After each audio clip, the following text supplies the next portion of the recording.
Israel to up Gaza aid or face arms embargo. The Brandon embargo, folks. The new red line. It's here. Remember the Rafah red line?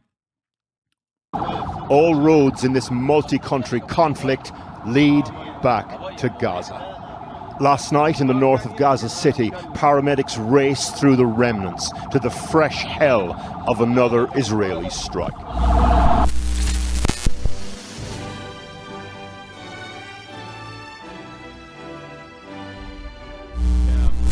Recipients of U.S. military assistance do not arbitrarily deny or impede the provisioning of U.S. humanitarian assistance. That's just the law, and we, of course, will follow the law.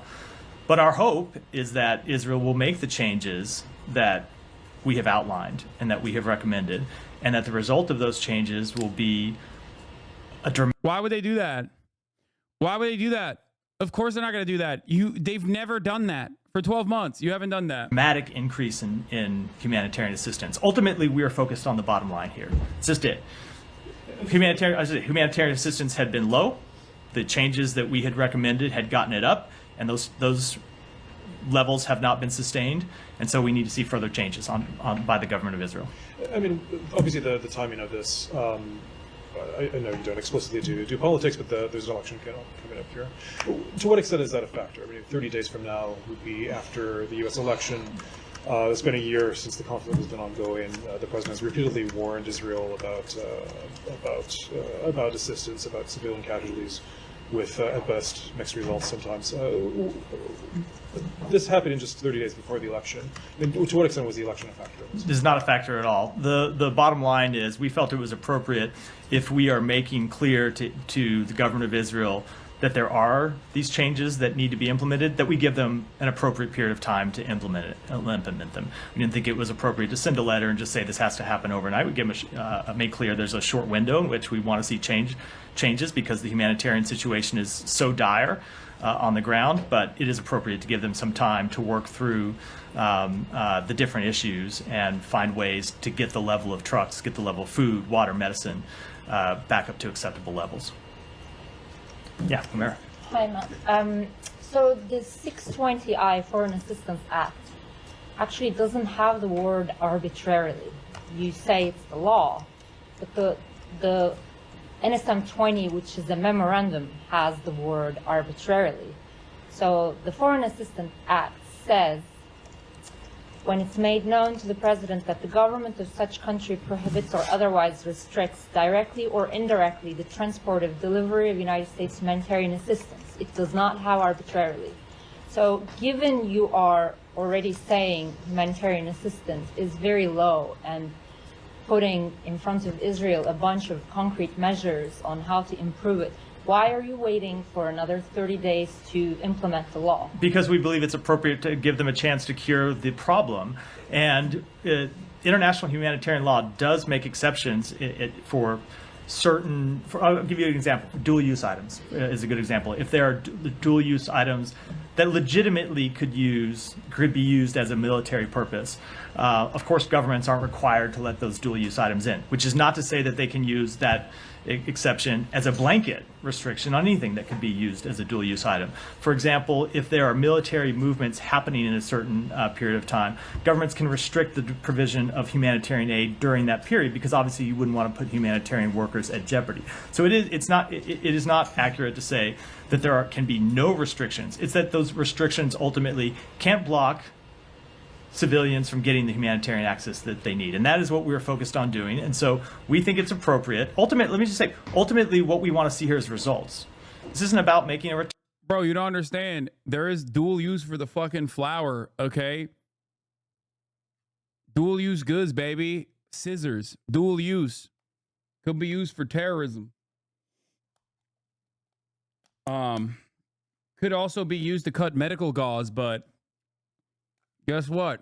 There's dual use for medical gauze too.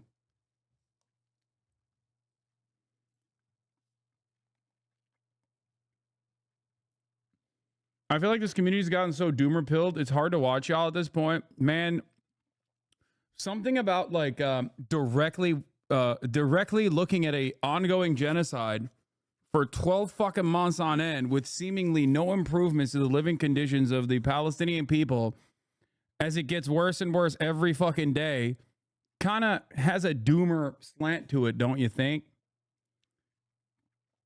Like, my bad, bro. My bad if we're fucking up the vibes for you. Brad Summer.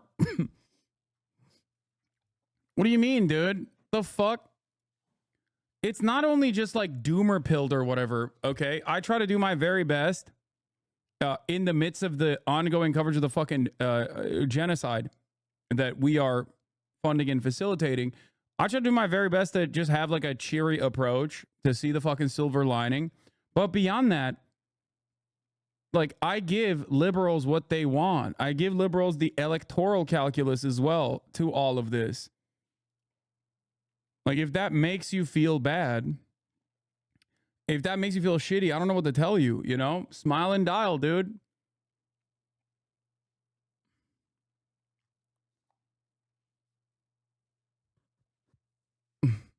Saying you guys are doomer pilled is pretty funny. Oh.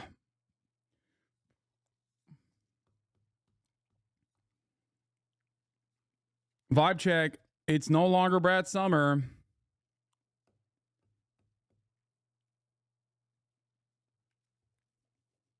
Do you actually think Libs will implement an arms embargo? Fuck no, dude. What? No, they should have done it a million times over, okay? Here's a good take, by the way, from the Trillbillies. Terrace Ray says, when I say the Palestinian issue is preeminent for me, I don't mean that it comes before every other issue. I mean that it is the primary contradiction around which everything else unravels. This is it, guys. This is what slavery was in the 19th century. It's the check coming due. Absolutely correct take.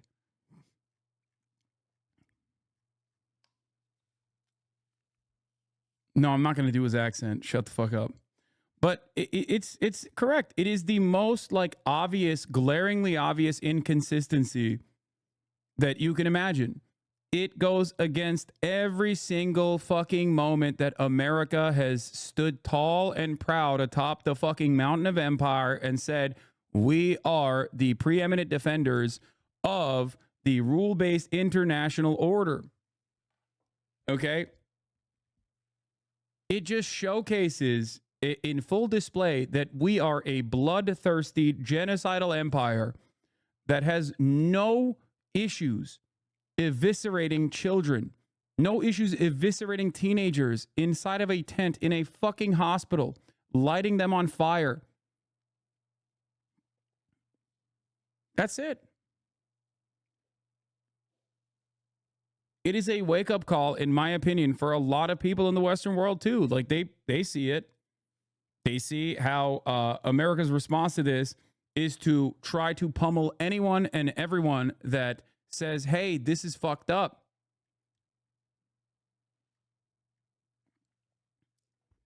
It's so clear. The inconsistencies are so obvious. The inhumanity is so obvious. It is the issue. It is the issue.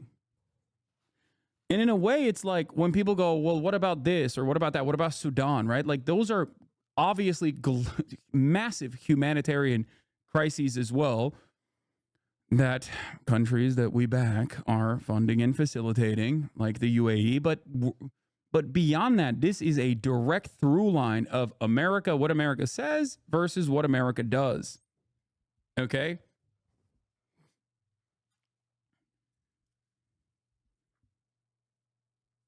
That's it.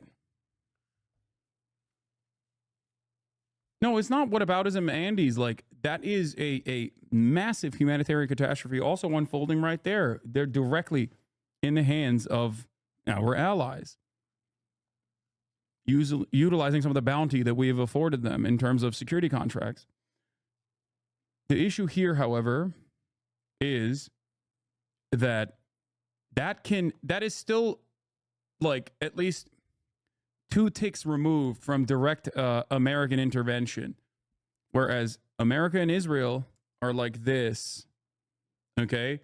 America and Israel are like this. It's very obvious. It's like when Israel kills a Palestinian child, most people recognize that it's America killing that child.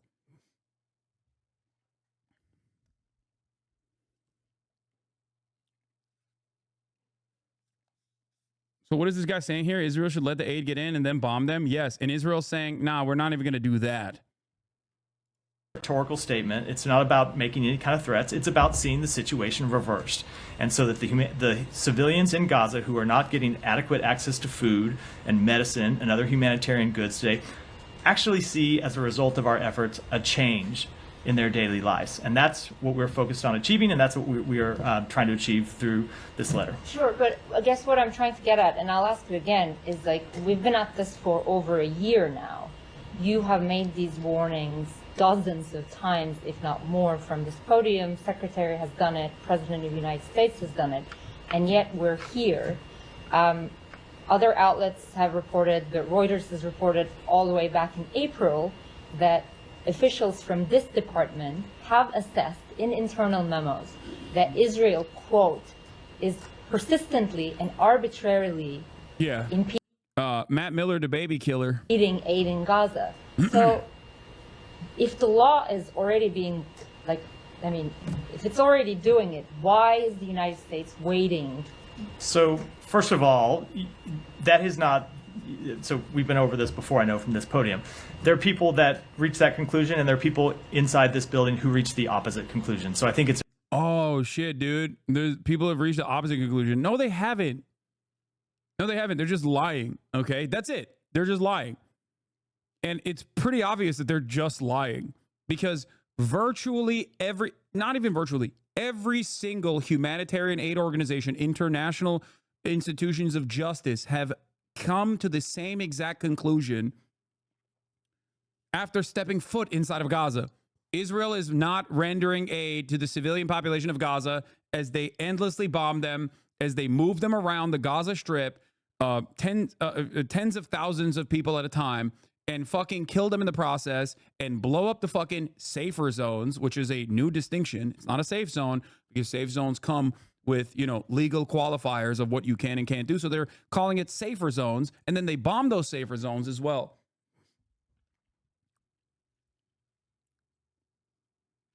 That's it.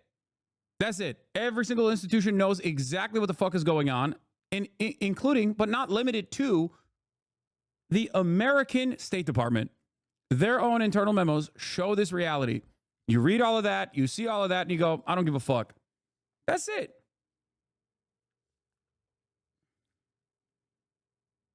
And the American government under the Trump administration would have done the exact same fucking incompetent bullshit. It's just that the expectation from liberals is that they are supposed to be the adults in the room, you know? They're not. It's important to state that for the record, that when you have a difficult situations, it's not uncommon for people to reach different assessments. Ultimately, if you look at the last year and our record of working to get humanitarian assistance into Gaza, what you've seen is the U.S. intervening at critical moments. Going back to October 12th, let's not forget that it wasn't October, it was October 16th. So just a few days after October 7th, that the secretary was negotiating with the government of Israel until 2 in the morning in Tel Aviv to get the first trucks. Aw, dude, it was so hard for him. It was so hard for him. He was trying his besties to fucking get like a truck of flour that has been sitting outside of the fucking boundary. What do you mean, dude? What the fuck are we talking about? Without the United States of America, Israel does not exist. Okay? Every single thing that the Biden administration has done in terms of their bear hug Netanyahu strategy should be viewed from that lens. Without the $20 billion of weapons that we shipped willingly and happily in direct contravention of American laws and international humanitarian laws to a serial violator of human rights, a genocidal apartheid nation state that is conducting a litany of war crimes, including the worst crime of all, genocide. Every single aspect of this conversation it should be read with Biden is directly responsible for it. Okay? That's it.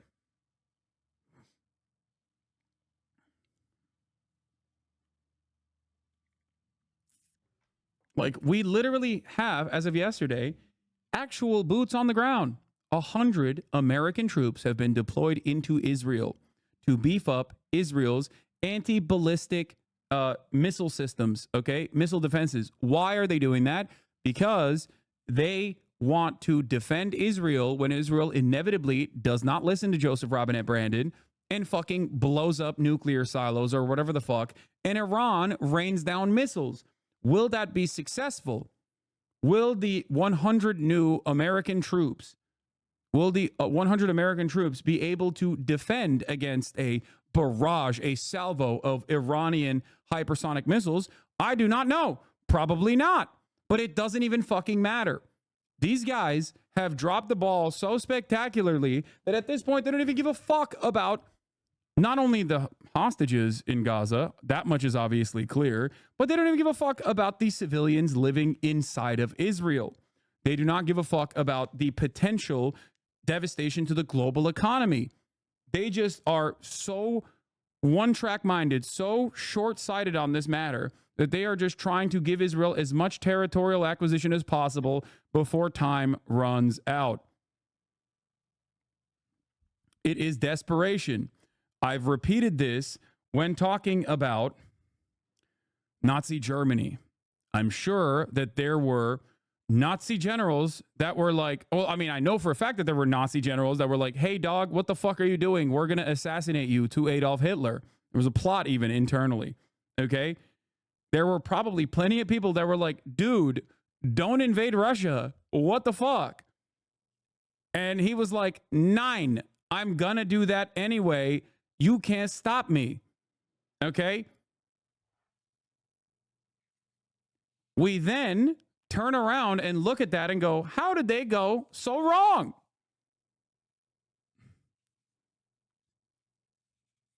Empires die.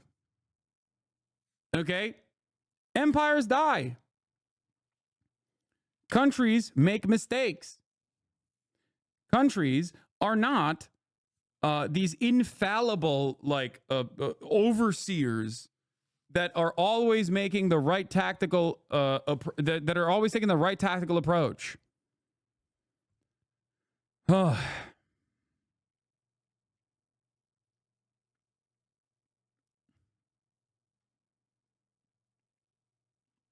Even invading Poland was a hard line for a general to secretly turn against Hitler.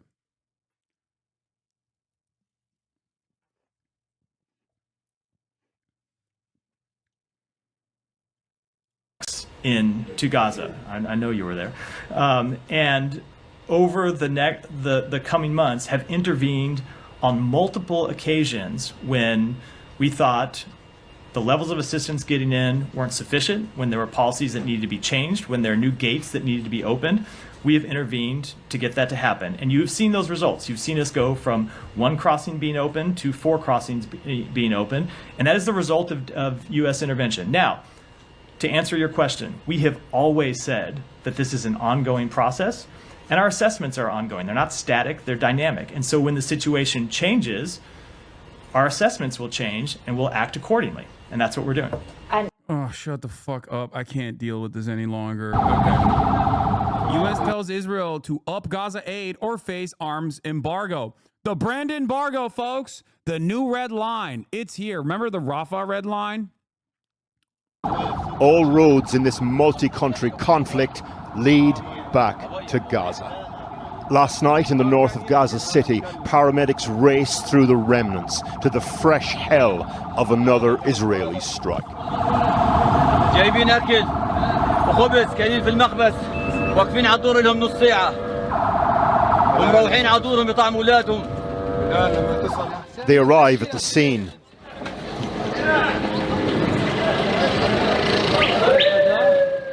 Eight people have been killed.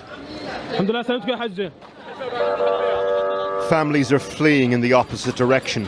One woman has just lost several nephews, blames Hamas for this.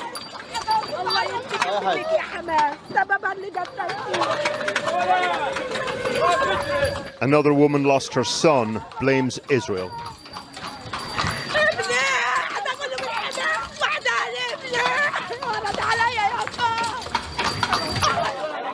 The bodies brought to Al Ahli Hospital for identification. Misery illuminated by mobile phone. Sadly, honestly, Kamala changing the narrative of the economy, Trump bad, stupid to Israel is a weaker issue for her, but one that has also plummeted in importance, care for the average person. Issue polling had Israel top 3 6 months ago to 10 or lower now. That's not true. It's literally still the 5th most important, according to the NBC poll that we looked at yesterday. And it will get worse. A lot of the defense for liberalism unironically cuts your like future facing analysis short, okay? I promise you, you do not think about how the public reacts. It's not going to be the same degree as like students getting fucking murked by cops on college campuses. They shut that shit down pretty quickly. However, you cannot reckon with the reality that American mainstream news providers are taking a markedly different tone in their conversations about Gaza and Israel's actions. Are tens of thousands of more Americans who are clued in on this reality and dramatically change their analysis, dramatically change their opinion. Okay? This is like, while on the one hand, I agree with all these people. They said the same thing about April being about Israel protecting civilians, and May said Biden is the Rafah is the red line. They know for months that Israel is deliberately blocking aid. The Biden admin has knowingly violated U.S. and international law all along. This is just an PR stunt. Yes, but what a lot of people what a lot of people are not looking at, even on the pro-Palestinian side, is how people read the Rafah red line. Because Biden coming out and foolishly saying, I have a red line in Rafah, caused the media to cover it. And then Americans looked at it and were like, oh, finally, like Biden is actually doing some enforcement. And then no enforcement came. But more people paid attention to it. When the Democratic Party utilizes the bully pulpit in any direction that isn't simply, oh, we're working tirelessly around a ceasefire. When they move the needle in any direction whatsoever, more Americans are clued in on the actual reality on the ground. That's it. Okay? I'm not talking about like whether Biden is honest about this. Of course he's not. Get the fuck out of here. Okay? Of course he's not. What I'm simply stating is that when Biden says this, the media covers it, and when it doesn't happen, and the 30-day is also very important for the record, the 30-day time limitation is very important for two reasons. One, the fuck do you mean you have 30 days to keep starving the Gazan population? You have already recognized that like that is a direct violation of international rights and also America's own personal laws surrounding giving arms and weapons to a country that is in direct violation of humanitarian law. Okay. And two, the 30-day mechanism implies that the time limitation goes beyond the election.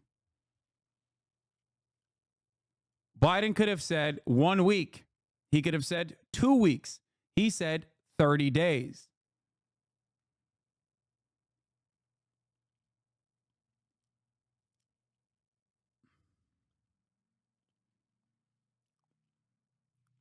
That to me is a genuine fucking fuck you to the Kamala campaign, in my opinion.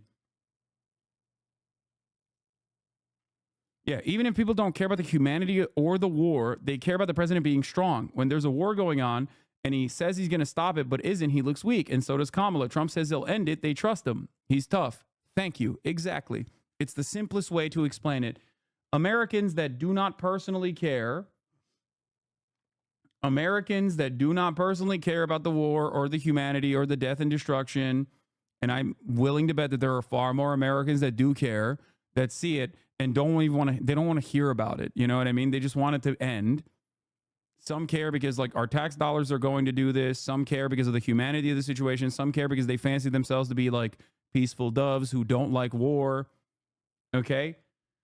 But ultimately, the broadest number of Americans look at this and go, you're weak. You're getting dog walked by a country that is much smaller, that is reliant on our tax dollars to exist.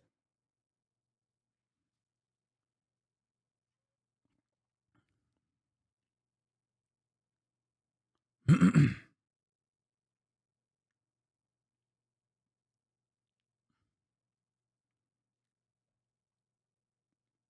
you think Kamala will outflank the Biden admin and say they will do a one-day arms embargo? She can't do shit.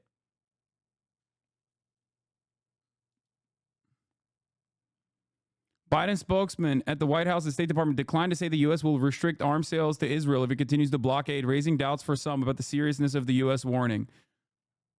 Lo and behold, I told you this shit don't matter. Okay? It's a fake fucking red line. But the very fact that he is even saying that there's a red line makes the media cover it. It reminds Americans that there is some kind of enforcement here at play. And yet, he will not do shit about it, as expected.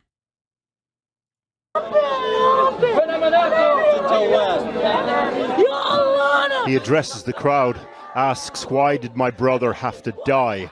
Am I dreaming?" He is not. The Israeli army has ordered people to evacuate the north of Gaza City as it renews its stated aim to root out Hamas. And with new videos released just yesterday, Hamas's military wing wants the world to still see it as a viable fighting force. They are. They literally are. Israel hasn't even been able to fucking take down Hamas in these areas. All they've done is kill a fuck ton of civilians. They're still getting their tanks murked.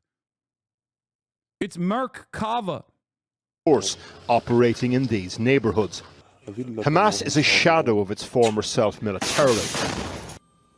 But if part of the point of the October the 7th atrocities was to draw in allies in other countries, Hamas have succeeded. Last night, Benjamin Netanyahu spoke to Joe Biden about his retaliatory attack plan after a barrage of Iranian missiles were launched at Israel 2 weeks ago. According to US officials, Netanyahu told the US president that the targets of the upcoming attack will be military ones in Iran, not oil or nuclear facilities. A commitment designed to allay fears of an all-out war between Israel. Is Hamas diminished? Yeah, of course it is, dude. What the fuck? Like, come on. No shit. What do you mean? Like, there is... Dude, they've killed so many fucking people. Of course, even on accident, they are going to end up killing some Hamas militants. Israel and Iran.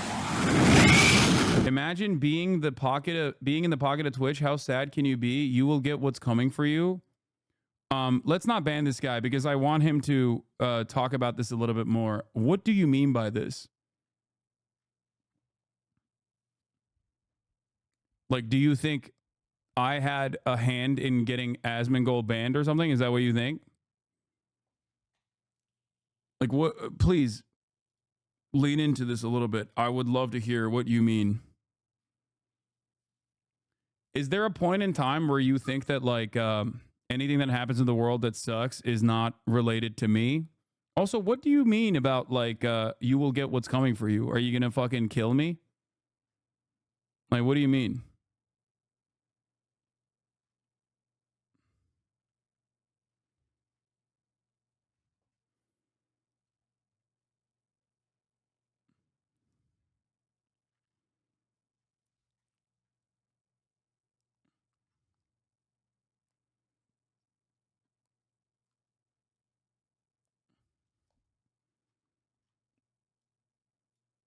I would love to find out what you're talking about. It's always weird how silent people get when I put them on a fucking podium to platform them. Man made this account 3 years ago just knowing that he would need to sock the hate watch eventually. Yeah, I mean, respect. Respect for him planning ahead of time. I like that. No accident that today the US confirmed that the troops and components of a sophisticated American anti-ballistic missile system have all now arrived in Israel to bolster defences against Iran's response. Calibrated retaliation is the buzzword. But back where it all began, in Gaza, this is what calibrated sounds like. From Gaza to Lebanon, where Israel continues to strike across the country as the IDF targets Hezbollah members who've moved beyond their traditional areas. Hezbollah's deputy leader addressed the nation today. Talking about the 19-year-old Yemeni you had on stream and coming for you is the ban, I guess. Is that what it is? I'm sure that there's like a lot of people who are elevated by this. Because usually the way it works is like everyone looks for blood. Now that like Asmongold got banned, I'm sure a lot of people will be out for blood to be like, oh yeah, let's get Hassan banned. Like, let's get a mark here on our end. And I suspect that is what will happen. Yeah. No matter what Twitch says or does, I will repeat this point over and over again. Decorated journalists, like award-winning journalists, including people from the New York Times, have reached out in the aftermath of the interview I conducted with a Yemeni teenager, okay, who many people keep saying is Houthi. He's like killing gay people personally, okay? Like the fucking 17 or 19-year-old Yemeni teenager who only has known genocide. By the way, Yemen did experience genocide. You might not have known about this. That did happen. Human Rights Watch, Amnesty International, and every single NGO has recognized what Saudi Arabia and the UAE did in Yemen as a genocide. Okay? So just because the victim of a genocide is, a survivor of the genocide is like posting shit on Twitter that you don't like personally, or you just don't like appreciate it, does not change that reality. Okay?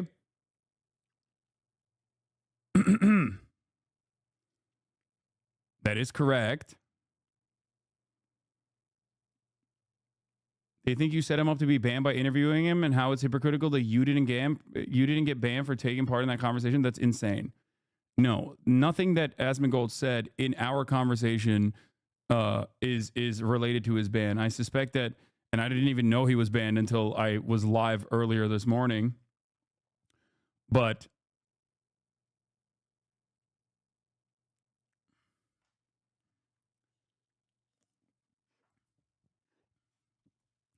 it was everything he said before I had a conversation with him.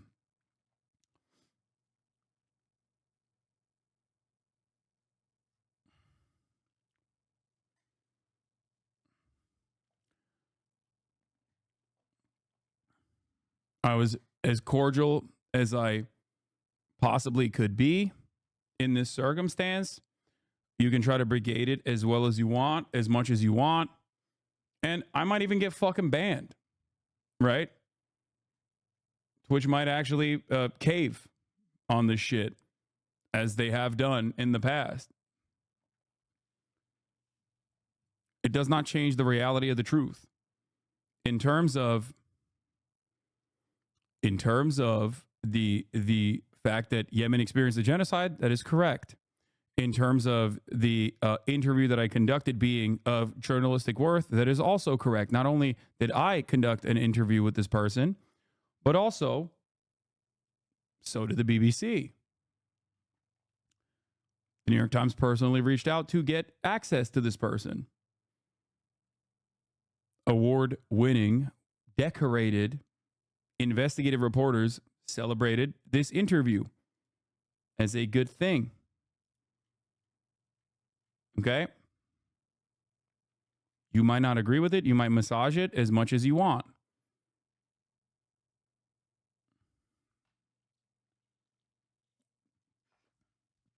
It's ironic that a conversation that I had about Islamophobia, okay, and the false notion that like every Arab and Arab adjacent or every Muslim person is automatically a terrorist being Islamophobia, ends up with more Islamophobia. Like the counter to that is more Islamophobia. I apologize for my anger. Wait, that's it?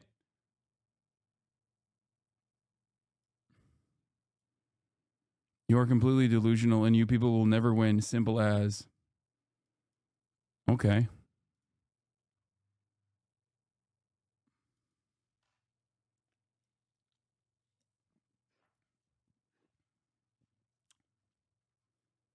All right. Cool.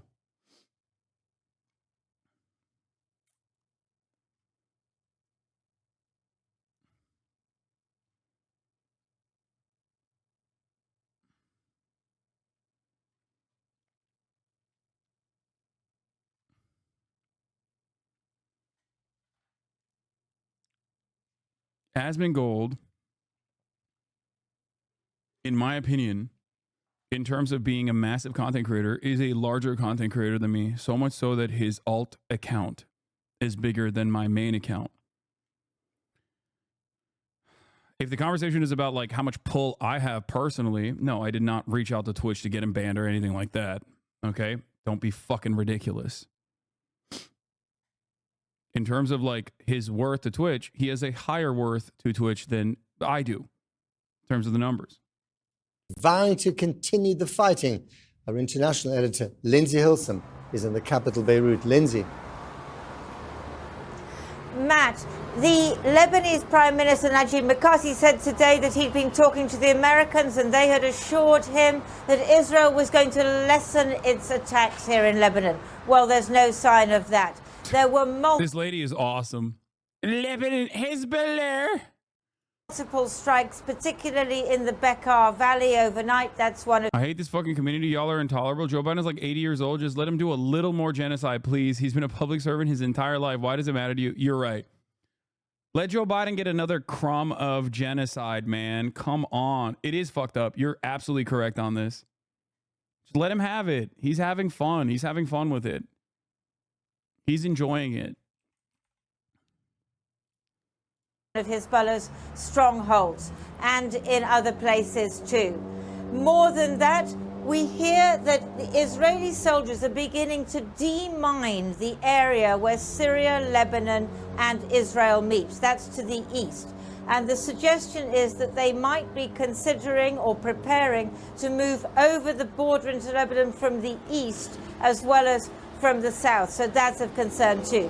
Hezbollah's deputy leader, there's still no leader to replace the assassinated Nasrallah, said today that their aim was to inflict more pain on Israel and Israelis. There's no sign here in Lebanon that this war is letting up. Last night, Hezbollah were firing rockets into Israel. They know most will be shot down, but every time one gets through, they see it as a victory. At dawn, smoke was rising over the southern Lebanese town of Taibe, and Israeli troops were raising their flag at Labouneh, a triumphalist gesture to Hezbollah, which today reiterated that they wouldn't stop fighting before a ceasefire in Gaza. We were asked to stop the war and move more than 10 kilometers away from the border so as not to provoke Israel, but we insisted on a ceasefire in Gaza. 1,000 kilometers to the east, in the holy city of Karbala in Iraq, they held a funeral for General Abbas Nilforoushan, a senior member of Iran's Revolutionary Guard, killed by the Israelis alongside the Hezbollah leader Hassan Nasrallah in Beirut last month. The mourners held flags of Iraqi Shiite militia, proxies for Iran, just like Hezbollah. This is a war that's reverberating across the region. Our message to the world is that our belief, above all, unites us. We're confronting the Zionist enemy, who is breaching all international norms. We can see how he's killing children and women. Iran has toy weapons. Imagine thinking they're a real threat to anyone. I mean, Hassan, are you an Iranian proxy yet? Yes.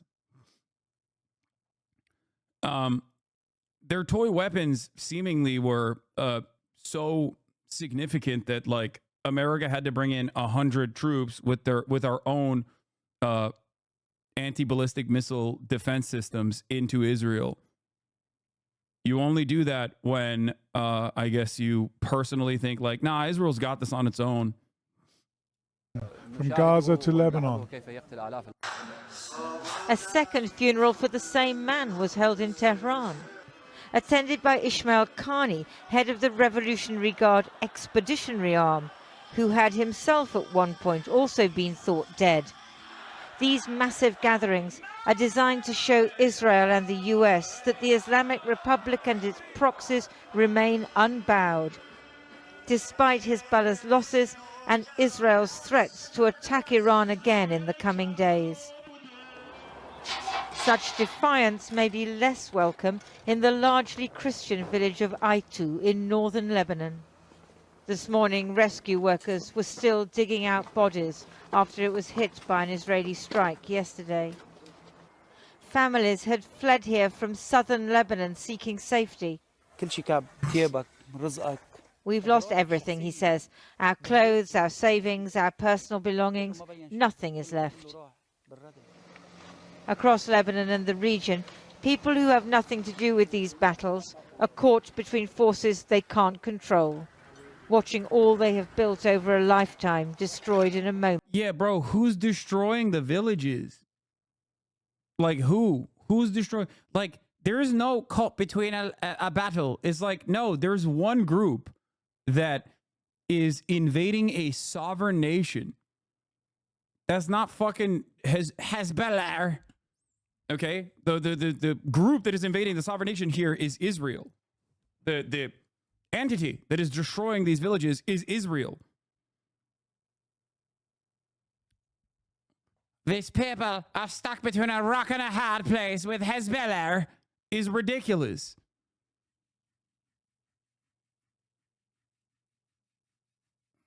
Fucking insane, dude. Fearing how much worse it might get. Now to the Middle East as the region braces for Israel. White House pushes for restraint in Israel's response to Iran. Dude, there is nothing funnier than the fucking article that came out on this issue where America said that they were going to try a different technique where they would give money to Israel if they didn't strike the nuclear facilities or the oil refineries. All right.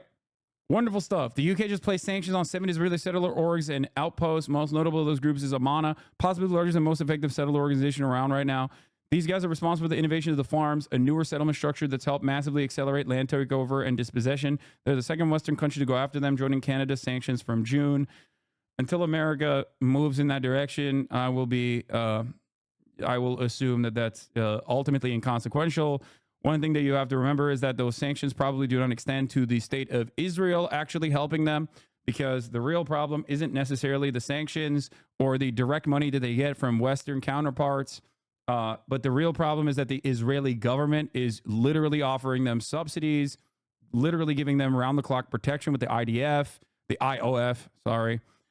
So, you know, and the big dog in the room is still very much the United States of America. Gabor Mate was on Theo Vaughn. Holy shit, that's crazy. That's dope. That's actually sick. The real interesting part is at 108. Also, Gabor Mate got the fucking reformist Iranian presidential fit going, and he's got the HasanAbi ring game. Respect. He's got it both, dude. Isn't this Aaron's dad? Gabor Mate is, yes, is the father of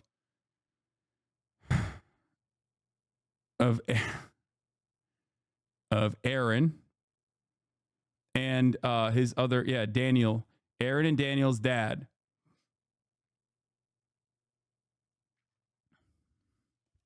Daniel is a co-host of the Bad Hasbro podcast alongside Matt Lieb, and Aaron is a journalist.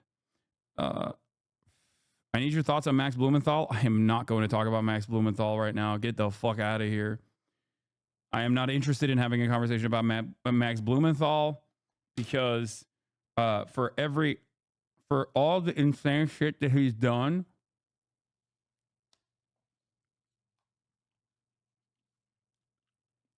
for all of the insane shit that he has done, over like the especially the end of the Trump administration, all the anti-vaxxer nonsense.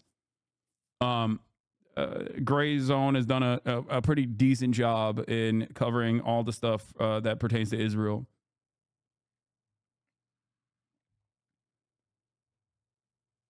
He is, you know, I don't necessarily care to comment on any of the things that he is saying. Air Wars released a mini documentary on IDF videos proving they kill civilians in Gaza. If you have time to check this out, sure, we can look at it. Air Wars is great.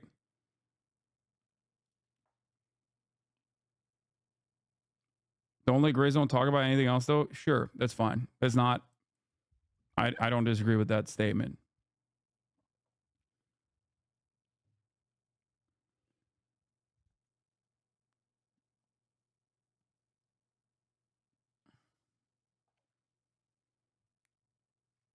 Yeah, unless someone is like directly, you know, anti-Israel because of like overt anti-Semitism, like Candace Owens, I don't, you know, I'm not gonna fault people too much. I haven't watched a Gabor clip that I had pulled up. Yes, because you're gonna be watching a 3-minute ad break right now. Okay, that's it. Because at the top of the hour, there is a 3-minute ad break coming for you. And it is an avoidable ad break. It is one that you can avoid by subscribing. Okay? However,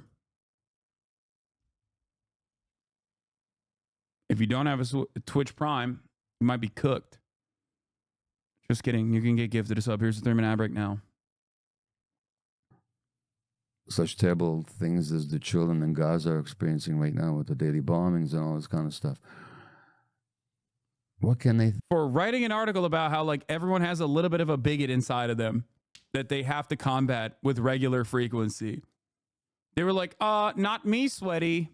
Speak for yourself.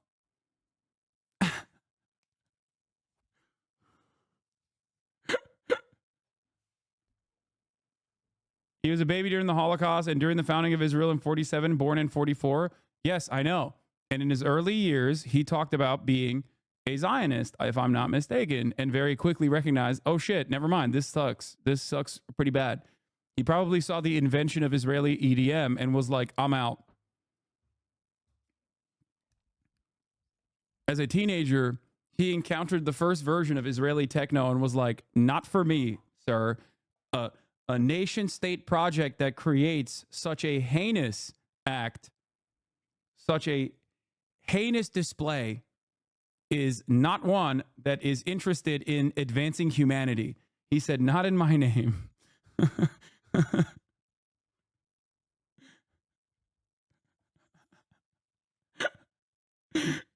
He said, I've written extensively about childhood trauma. But no one could recreate the childhood trauma that I experienced when Israel invented their version of EDM.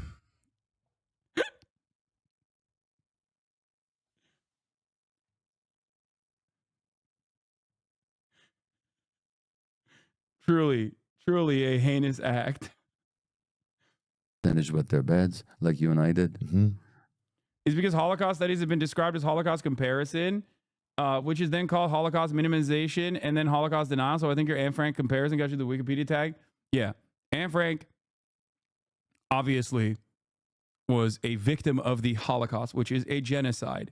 Me saying that another victim of a genocide who is a survivor of genocide is similar is not a ridiculous comparison.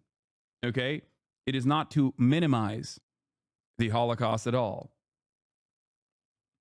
There is no reason to study genocides or the Holocaust specifically if you are not going to learn lessons from it and then apply them to ongoing genocides right now. The entire purpose of never again means never again for anybody, not never again just for Jewish people. That's ridiculous. And you will never find a Holocaust historian that agrees with that principle. I see you there. You lurking weirdo chatter trying to spin with Hasan saying he's in real time. Yeah.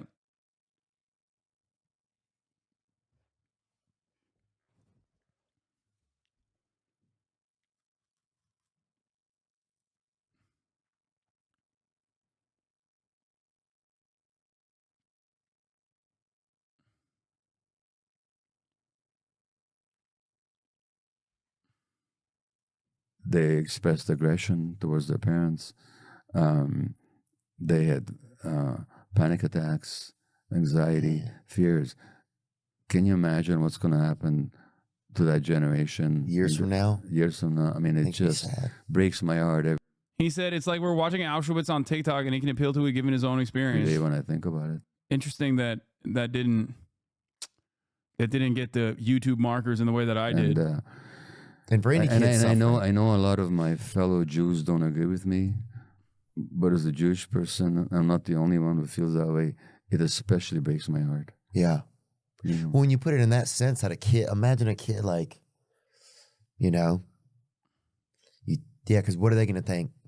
They don't know. They just think, man, something's so wrong with me. I deserve to be killed. Yeah. Or something. I don't know. Yeah. It depends if the adults are able to hold them and keep them feeling loved. But 19,000 kids have been orphaned. And when I say orphaned, I don't mean just that their parents have died. Their extended families have been wiped out. Why are you saying this video not getting the tag is interesting? Because a lot of these institutions still participate in Islamophobia, which is internalized and baked into every fucking institution. And when you got a dude named Hasan talking about the victim of a genocide who also happens to be Muslim in Yemen, when the overarching position is that like they kind of deserve it, you're gonna get slapped with a misinformation sticker. That's the difference. What's going to be the future of those kids? And not that it matters. It's just like I personally don't give a shit if they slap it with the marker, because I did invoke it, I did bring it up, and I'm glad that people are going to the Holocaust Wikipedia to read about the Holocaust. Like I don't, hopefully they're doing this. Just a terrible. No, it's heartbreaking. I mean, it feels like a genocide is going on over there, and you don't know what to do. It's like, I mean, you can pray, you can speak up about it, and I know that there's like a more political aspects of it. And we've had different people come on to talk about Israel and Palestine on here, and it was very knowledgeable for a lot of our listeners because you hear about it a lot, but you don't know the history and everything. But I've been there. I went there 2.5 years ago to work with Palestinian women. Most people thought you were saying the genocide was what Israel was doing, not about the Yemeni genocide. It's just ignorance. Yeah, except Israel is doing a genocide in Gaza as well. So even if they misunderstood my point, it does not matter because it would still stand.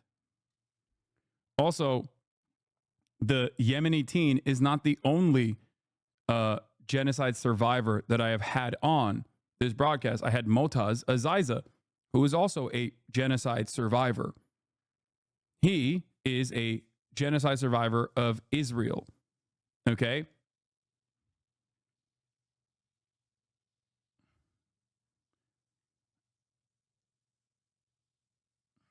Tortured in Israeli jails. Wow. And they had post-traumatic stress disorder.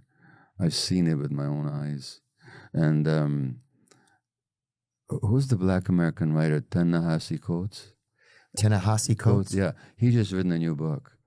And he talks about visiting Palestine. And he says, Ta-Nehisi Coates, in his new book, he says, once you go there and see it, you can't unsee it. And our media doesn't cover it super fairly. Yeah. I feel like our media doesn't cover it super fairly. That'd be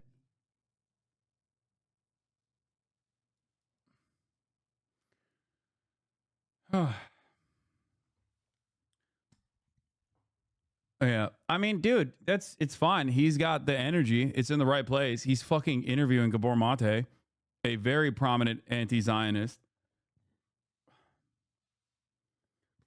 We will never be able to understand the harm. We live in the lap of luxury.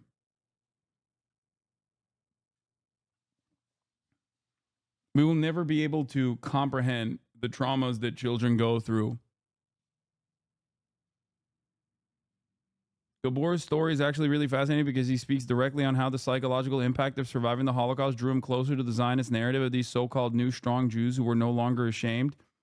He read a terrible book, by the way, called Exodus by Leon Uris and was instantly sucked in. It was actually the experience of seeing international media cover the Vietnam War that made him question Zionism.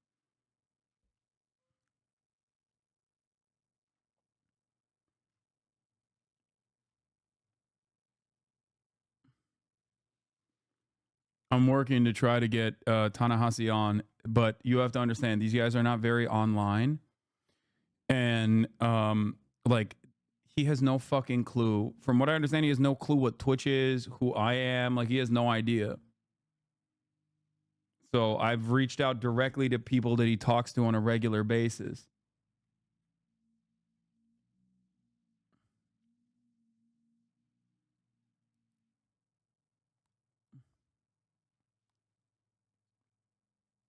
Has Theo asked you to come on? No.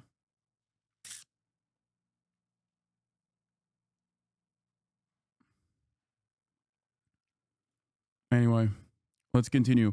White House pushes restraint in Israel's response to Iran. To retaliate for Iran's missile barrage earlier this month, White House trying to prevent the situation from spiraling into all-out war. Foreign correspondent James Longman is on the scene in Lebanon. Good morning, James. Yeah, good morning, George. I'm at the strike site of another Israeli strike here in Lebanon. Take a look. This was a family home. 16 people of one family were killed here. We're told a 3-story building just reduced. But we are up in the mountains here in Lebanon. This is traditionally a place of safety in this country. Nowhere feels safe anymore. We're told some 25% of Lebanon is now under evacuation orders by the Israelis. That's according to the United Nations. This is as this region braces for Israel's response to Iran's October 1st attack, where it fired some 180 missiles at Israel. ABC understands that Israel has been receptive to the Biden administration's arguments for restraint, i.e. not hitting oil or nuclear sites inside Iran. But Israel has been very clear that they will make their own decision. This is as the United States is still sending that advanced missile defense system to Israel, along with what you're making fun of is basically what happened with Avi Shlaim when he was on the program with two idiots. Mike Graham Boots, emeritus professor at Oxford University, and Avi Shlaim off his show after he denied that anti-Semitism is occurring on campuses and claimed Israel's not a democracy. Avi, Israel's an apartheid regime. Mike, you are denying the truth. It's so funny to say that to Avi Shlaim. Like, come on, dude. Come on. Like, yeah, I get why you could fucking yell at a dude named Hassan if he were to say such things. But his name is Avi Shlaim. Like, that should clue you in, okay? Avi Shlaim, for the record, is, of course, a fantastic historian. He's one of the new historians. He's one of the new historians that wrote specifically about, he is an Iraqi Jew, and wrote specifically about, like, Israel's campaigns in, like, Mossad's campaigns in Iraq. And you know, again, wild to look at a guy like Avi Shlaim and be like, sweetie, I think maybe I know more about Israel than you do. Maybe I know more about anti-Semitism than you do. I mean, he lived in Israel, didn't he?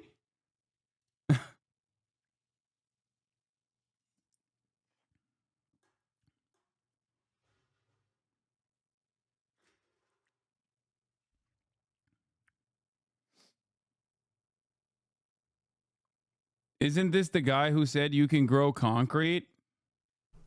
Morning, yes. Mike. Yes. What a fucking mythical pull it is.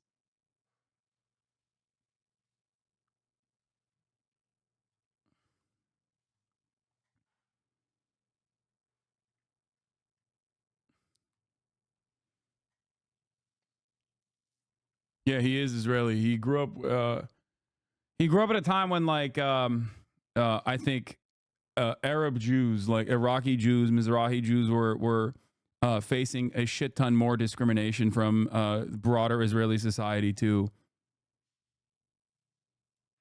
troops to man it. And we're also watching the situation in Gaza. It's truly going from bad to worse. There was a hospital which was hit in an airstrike. A fire broke out in a tent encampment. Truly horrific scenes there. And in the north, people tell us there that they feel they're under siege. They've been cut off from food, from water, from medical supplies, all in an effort, they say, to force them from their homes. Michael? All right, James, thank you so much for that. Speaker Pelosi, welcome back to our program.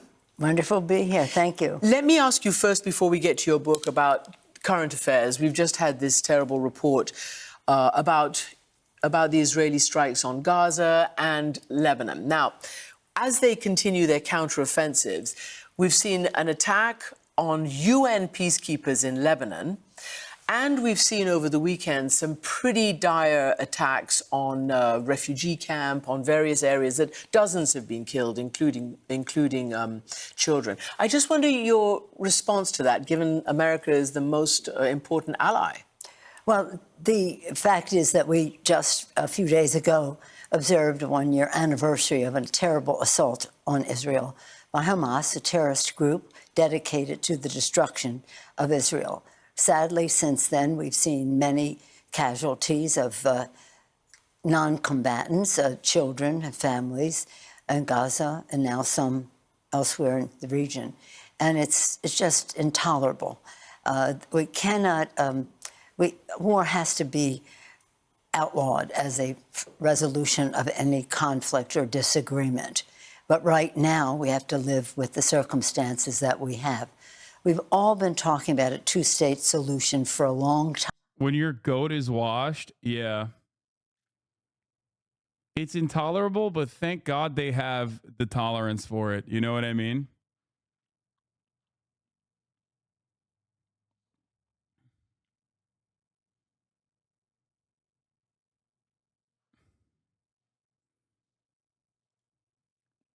They just always find a way to tolerate it. Time for Israel and for the Palestinians. Do you guys understand why for months and months I was very critical of Bernie Sanders for acting like fucking history started on October 7? Like, do you understand why? Because it's false. It's not the truth. And beyond the fact that it's not the truth, it serves a very important propagandistic purpose, okay? The purpose of it is to basically make it seem like Hamas did something that is truly heinous out of nowhere. That's it. Like, they started it. They were the reason why Israel is doing what it's doing right now. If you recognize history starting on October 7, then yeah, you think like, okay, maybe Israel has gone a little bit overboard in its retaliation, but like Hamas started it. It causes you to basically refuse to recognize that what Israel is doing right now is just a continuation, an acceleration of what it has been doing for 76 years.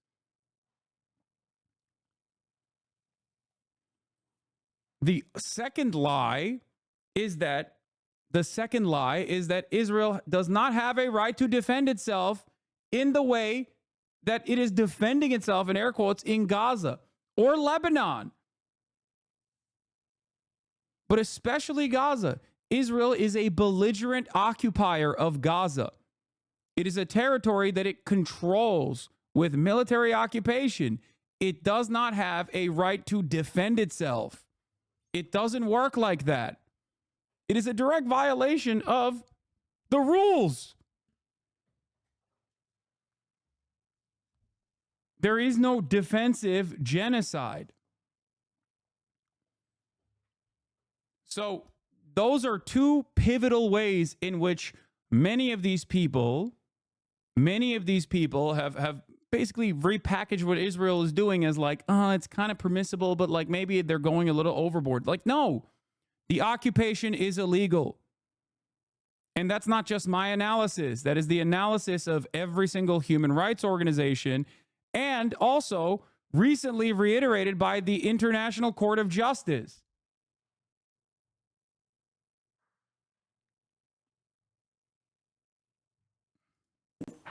current leader in Israel does not agree to that, even though for about 30 years, since like 93, we have been talking about that.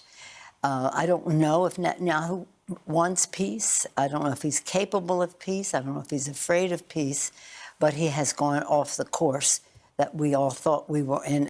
I don't know why I got nuked for asking a genuine question about your podcast partner on YouTube, calling himself the Z word on Instagram. It's because he's not my podcast partner. And that's it. That's why you got nuked. And there's no reason to fucking bring it up. As we support Israel. He actually came to the Congress not so long ago. What did you make of that invitation and the way he spoke against your party and your administration? Well, it wasn't his first time to do that. He came before. The invitation was misrepresented. It wasn't bipartisan, but the speaker said it was, and so he showed up and spoke against President Obama, whose masterful, virtuoso initiative for the Iran nuclear agreement was remarkable. He came and spoke against our president and our Congress. It was terrible. It was disgraceful. This speech that... Yeah, it was disgraceful. Yeah, I hated it so much that instead of giving $25 billion, we only gave $20 billion of weapons. That'll surely stop them. Okay? Do you understand? Imagine paying more attention to a witch than Gabor. I'm sorry. I love Gabor Mate. I think he's brilliant. I think he's very thoughtful.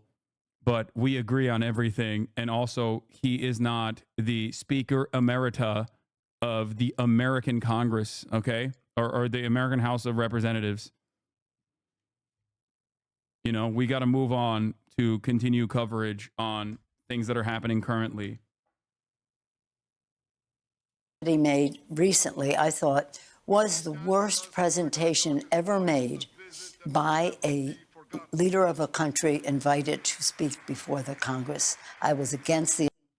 Look at all the fucking Dems clapping too. You fucking cackling hyenas. Also, Obama gave $30 billion after Netanyahu did that stunt. Yup. Number one Jew hater, by the way, Barack Obama. Barack Hussein Obama. Yeah. Hates the Jewish state. He hates the Jewish state and hates the Jews. Everyone knows Barack Obama, Barack Hussein Obama, hated the Jewish state so much that he only gave us $30 billion. The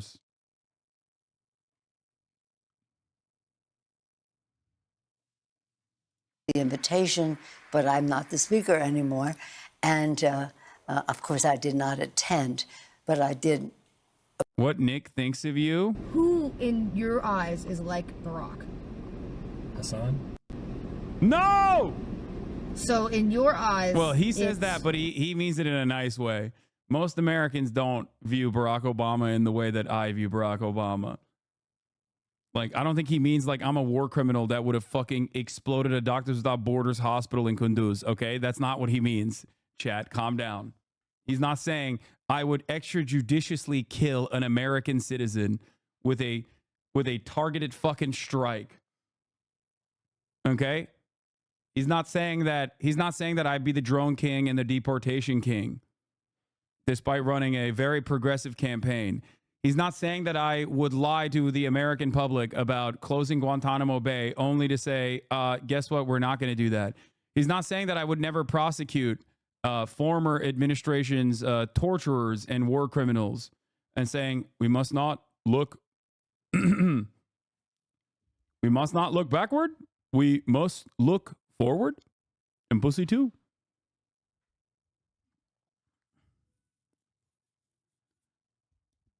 Yeah, I think he means I can ball like Barack Obama. It's Barack Obama, Hassan Piker. But if Hassan didn't stream? Gotcha. So name another one. I think he means hot political man. Observe what he had to say. It was most unfortunate. But, you know, we all support Israel. It is our in our national interest, our security interest to do Yeah, we have to, guys. It is in our interest. so, our values interest to do so over time. But right now, the leverage that we have given of the Israelis. And given that there's an election, are you concerned by the very, very difficult polling for Kamala Harris, particularly regarding Arab Americans, particularly in the swing state of Michigan? Yeah. Well, it is something to be considered. When we talk about this subject, people forget. They forget a Muslim ban instituted by this president. One of the first things he did... By President Donald Trump. By Donald Trump. One of the first things he did in his presidency was to have a Muslim ban. Democrats flocked to their protection, and yet this is what Donald Trump did. And now, because of this situation, which again, Joe Biden has been a friend of Israel, that's for sure, but he has also been a friend of the Palestinians. Maybe he's been too friendly to Israel. You know what I mean? Maybe he's been too good of a friend. You know? A real friend tells you when you're doing wrong shit. Okay?